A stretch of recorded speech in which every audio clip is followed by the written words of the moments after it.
In this video, I'll guide you through how you can import product from any site to Shopify. If you find this useful, then please consider subscribing and like this video. To import product from any site to Shopify, at the beginning you have to click on Apps, then click on App Settings. Now click on Shopify App Store and search for an app called Robo Product Importer. Once you found this app, then click on Install button. Then this can pop will appear on your screen and click on Install.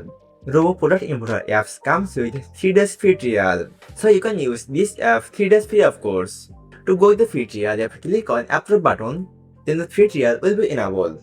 Now there are two different ways to import product from any site. The first one is via Chrome extension and the second one is using the URL. Let's go with the different method, but I am going with the URL. To import product from any site with the URL, you have to click on Import via URL and copy the product link which you want to import.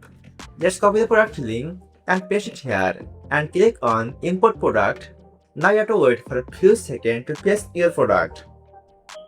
Once the product will be pasted by the app, then you can easily change the product title, product type, vendor, collection and much more. Lastly, choose the new pricing and description and choose the product image and click on Add Product to Shopify. By following this easy tutorial, you can easily import product from any site to Shopify.